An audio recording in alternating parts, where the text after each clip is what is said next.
네, 저는 저 국정원 무력화 커플이라고 보고 있는데요. 박지원과 박선원. 집안인가? 아니요, 저 박지원과 박선원은 실제로는요. 예. 굉장한 갈등 관계에 있었어요. 네. 이름이 비슷해서 형제인가 싶어요. 네.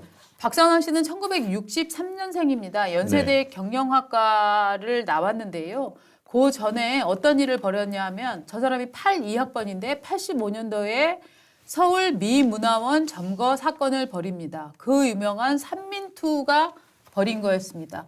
삼민투가 민족자주 뭐 이런 종류의 삼민투 네. 저는 제가 대학 다닐 때 삼민투의 삼민은 삼민주입니다.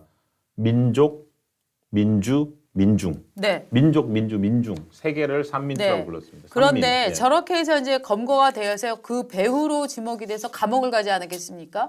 그러고 나와서는 영국 워릭대로 유학을 갑니다.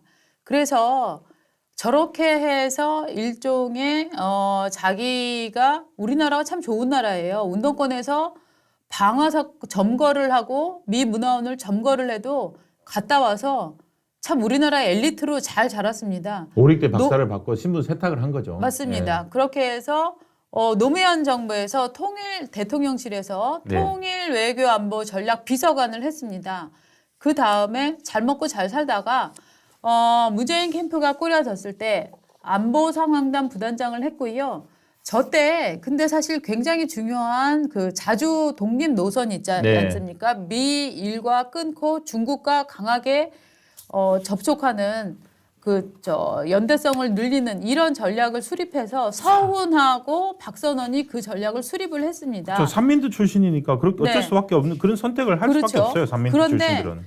문재인 집권 후에는 상하이 총영사로 갑니다. 저거 무슨 뜻이냐면 밀려났다는 얘기예요. 왜 밀려났냐?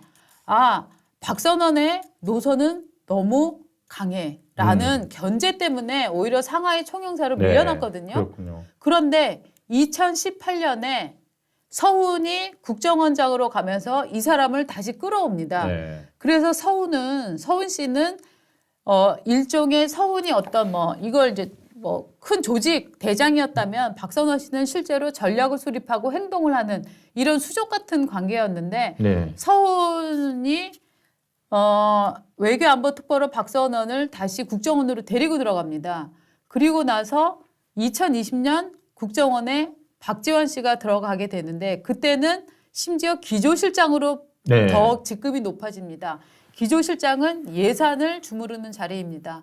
그리고 그 다음 해에는 국정원 1차장이 됩니다. 국정원 1차장 뭐 하는 데냐? 대북정보 관리하는 데입니다. 맞습니다. 즉 박선원 씨는 북한을 추앙하는 주사파의 그 근간이 되는 삼민투의 NL 계열 출신인데 그런데 결국은 미 문화원을 점거하고 반미 시위를 주동했던 사람이 정권이 바뀌고 좌파 정권이 들어서면서 심지어 국정원의 1차장이 됩니다. 국정원에서 북한 정보를 다루는 사람이 됩니다.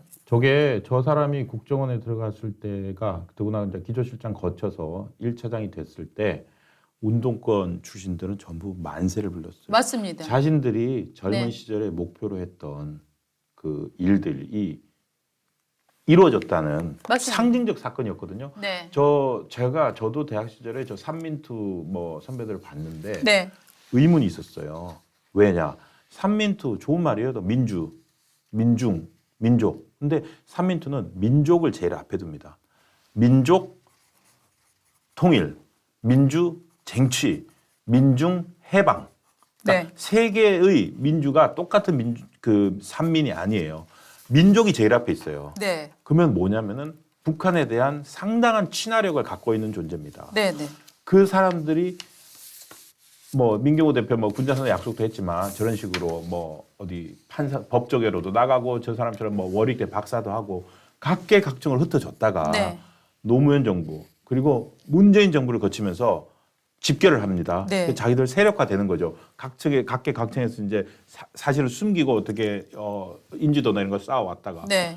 그런데 우리나라의 국정원이 뭐 하는 데입니까? 북한 정보를 최첨단에서 다루고 어떻게 보면 우리한테는 국정원이지만 네. 외국에 나가면은 네. 국정원 직원들이 스파이 역할도 해야 돼요. 맞습니다. 한국을 위해서 어떤 정보들, 대북 정보들 네. 수집을 하고 해야 되는데 그 자리에 그 자리에 저런 사람을 앉힌 거예요. 그러니까 이거는요, 그냥 말이 안 되는 거예요. 국정원을 정말 그냥 개 박살내는 정책 인사였었잖아요. 그러니까 저 때 무슨 네. 일이 있었냐면은 정보 조직이 네. 제일 중요한 게 네, 요즘은 뭐 정보화 시대라고 하지만 휴민트가 제일 중요합니다. 맞습니다. 그러니까 예를 들어 중국 그리고 심지어 우리가 생각하면 북한에도 우리의 휴민트가 휴민트가 있죠. 있는 거예요. 그럼요. 근데 저 사람이 저길 가게 되면은 그걸 앉아서 다 보게 되는 거예요. 그렇죠. 문재인이 제일 나빴던 게 저런 사람을 국정원 1차장을 시켜서 대북 정보를 담당하는 자리를 맡긴 거.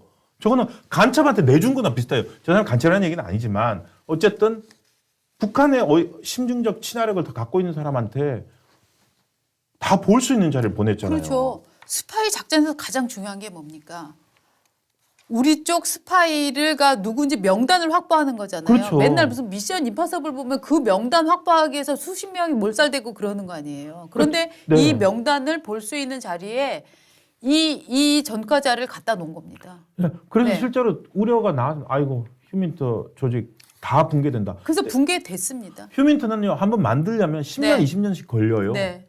그래서 어떻게 본다면은 저게 제일 박수 칠 사람은 북한이었어요. 그리고 거기에 더해서 국정원 내부 조직의 반발이 예상이 되잖아요. 네. 그러니까 아주 상징적인 작업을 합니다.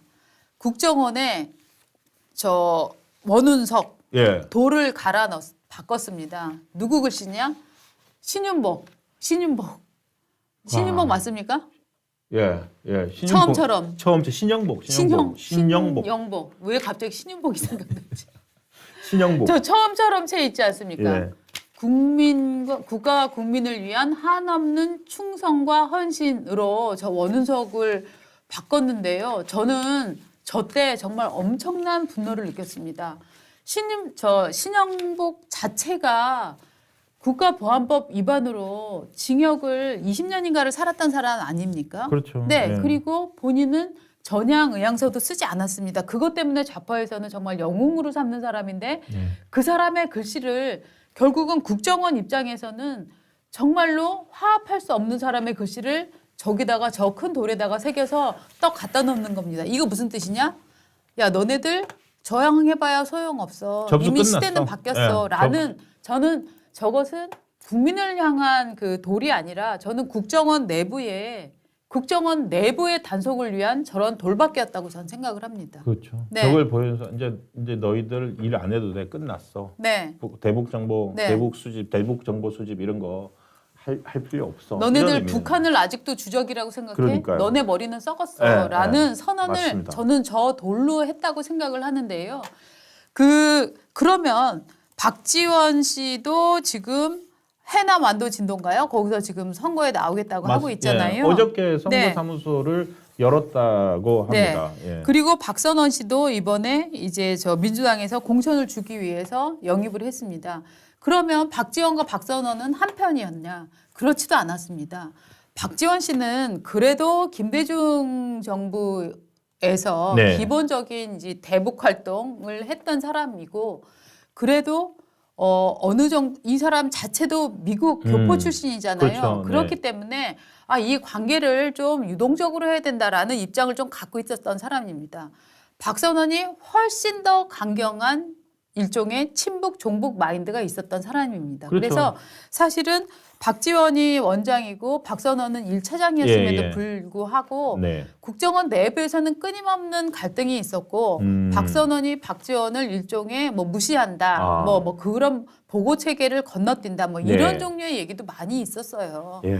그래서 이 박선원 씨가 다시 이렇게 이 뜬 상황을 보면 민주당 내에서 다시금 뭔가 어떤 세력들이 강력한 운동권들을 지금 자꾸 전면에 부각시키는 짓을 하고 있다 하는 네. 생각을 할 수밖에 없습니다. 그렇습니다. 오늘 조금 전에 저희 방송 시작하기 조금 전에 네. 국민의힘 윤재옥 당대표 원내대표가 네, 얘기를 했습니다. 그러니까 박선원이 된 걸 가지고서 네. 방금 우리 말씀하신 대로 네. 그 일종의 그 운동권들이 스크럼을 짜고 586 운동권들이 강력한 스크럼을 짜고 정말요? 기득권을 포기하지 않으려고 한다. 네, 네, 그러니까 586들에 대한 비판이 나오고 있고 그리고 그 한동훈 비대위원장도 네. 세대 교체, 그 단순한 세대 교체가 아니라 운동권들을 이제 그만해라, 네. 나가줘라, 네. 라고 하는 거에 대해서 586 운동권이 강력한 스크럼을 짜서 기득권을 포기하지 않으려 한다. 그리고 이 라고 비판을 사람은요, 했습니다. 전에 천안함 사건 때도 어떤 얘기를 했었냐면 그쵸. 천안함이